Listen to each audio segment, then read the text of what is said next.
सिंधुदुर्ग जिल्ह्यात अचानक बदललेल्या हवामानामुळे हापूस आंबा बागायतींना मोठा फटका बसला आहे। दाट धुके आणि दवामुळे अनेक बागांमधील मोहर व फळांना नुकसान झाले आहे। या पार्श्वभूमीवर सिंधुदुर्गचे पालकमंत्री नितेश राणे यांनी देवगड तालुक्यातील विविध आंबा बागांची प्रत्यक्ष पाहणी केली। बागायतदारांशी संवाद साधत त्यांनी नुकसानीची माहिती घेतली आणि शासनाकडून सर्वतोपरी मदत मिळवून देण्याचे आश्वासन दिले। जसं मी असो, जिल्हाधिकारी आणि आमचे कृषी अधीक्षक, आमच्या सगळ्या जणांचं जे पहिल्या दिवसापासून म्हणणं आहे की ज्या आमच्या आंबा बागायतदारांनी कोकणाच्या इतिहासामध्ये कधीच काय मागितलं नाही, ज्यांच्यावर आमचं अर्थकारण अवलंबून आहे, आणि आज जेव्हा ते काय मागतायत किंवा जे काय आवाज उचलतायत त्याच्या मागे खरंच गंभीर परिस्थिती आहे। आता आम्ही सगळे कणकवलीतून जेव्हा इथपर्यंत येत होतो त्यामध्ये प्रचंड धुकं होतं।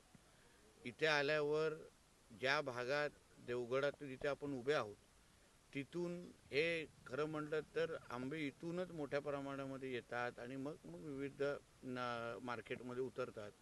आता इथलीच आपण ही कॅमेरा म्हणून कॅमेरा घेऊन सगळीकडे फिरलात, जी काय परिस्थिती दिसली ती अतिशय गंभीर परिस्थिती आहे। म्हणजे आंबा जिथे 300 300 400 400 पेट्या बाहेर यायच्या तिथे आज 5 5 10 10 पेट्या पण निघत नाही आहेत। आणि म्हणून ही सगळी परिस्थिती शासन म्हणून, प्रशासन म्हणून आम्ही खुल्या डोळ्याने पाहिलेल्या आहे। आमच्या आंबा बागायतदारांच्या ज्या व्यथा आहेत, जे कधीच कोणाकडे हात पसरत नाहीत, कधीच काय मागत नाहीत, ते आज व्यथित आहेत।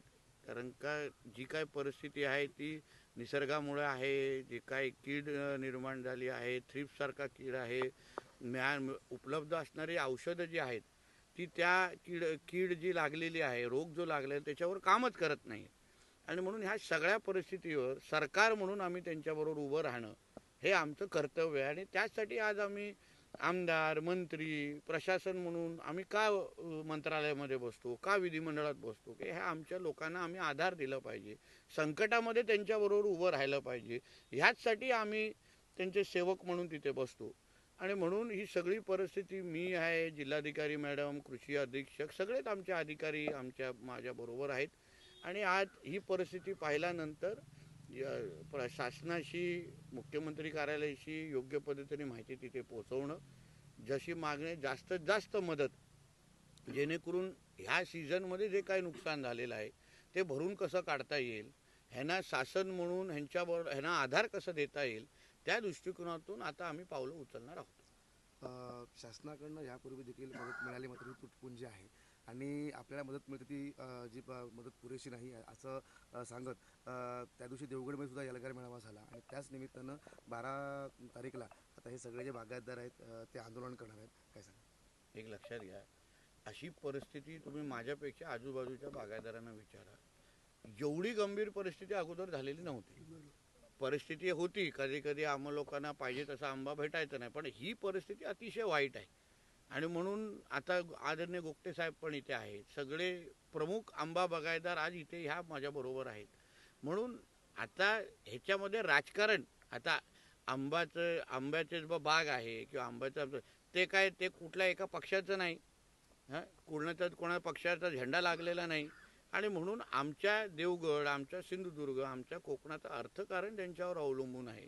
त्यांना आधार देणं, एका बाजूला आम्ही विकासाची भाषा करतो, एका बाजूला दळदळ उत्पन्न वाढवण्याची भाषा करतो, आणि दुसऱ्या बाजूने ज्यांच्या आधारावर आमचं कोकणाचं अर्थकारण अवलंबून आहे ते अगर संकटात असतील तर आमचं अर्थकारण किंवा दळदळ उत्पन्न कसं वाढेल हे समजणाऱ्यापैकी आम्ही लोक आहोत। तिथे सन्मान्य राणेसाहेब आज दिल्लीत पोचत आहेत, ते केंद्रीय मंत्र्यांशी ते स्वतः बोलणार आहेत या संदर्भात। उद्या आम्ही अधिवेशनात मंत्रालयात गेल्यानंतर आम्ही स्वतः मुख्यमंत्री साहेबांशी असो किंवा कॅबिनेटमध्ये परत एकदा त्या गोष्टी घेऊन एकंदरीत ह्या परिस्थितीवर मात आपल्यातला, जसं मी काल पत्रकार परिषदेत बोललो, एकच सिंधुदुर्ग म्हणून आपल्याला करायला लागेल। हा कुठल्या एका पक्षाचा विषय मिळकुलत नाही, होणारच पण नाही। ज्यांना आंदोलन करायचे लोकशाहीमध्ये त्यांना स्वातंत्र्य आहे, पण ह्या आंदोलनाची ही परिस्थिती नाही। एकत्र मिळून आज ही परिस्थिती सरकारपर्यंत पोहोचवणे, सरकारकडून मदत आणणे, आणि सरकार म्हणून आज आम्ही फील्डवर आहोत, आज आम्ही लोकांशी बोलतोय, संवाद साधतोय, आणि जास्तीत जास्त मदत, बघा परिस्थिती गंभीरच आहे, कमी तुटपुंजी मदत देण्याची ही परिस्थितीच नाही आणि स्वीकारणार पण नाही, आणि आदरणीय मुख्यमंत्री त्या विचाराचे पण नाहीत। आणि 85% नुकसान झालेलं आहे असा अधिकृत रिपोर्ट आमच्या कृषी खात्याने ऑलरेडी सरकारकडे दिलेला आहे. आणि म्हणून सरकार म्हणून आम्ही अलर्ट आहोत आणि मदत ही चांगलीच मिळणार. ह्यांना परत उभं करणं, आधार देणं हेच सरकार म्हणून आमचं काम आहे. म्हणून काल आम्ही बारामती जे काही तिथे लॅबचा एक पर्याय सांगितला आणि सरकार म्हणून जी मदत करायची आहे आम्ही निश्चित पद्धतीने करणार. Viraj Gosavi, Maharashtra live news, Sindhudurg.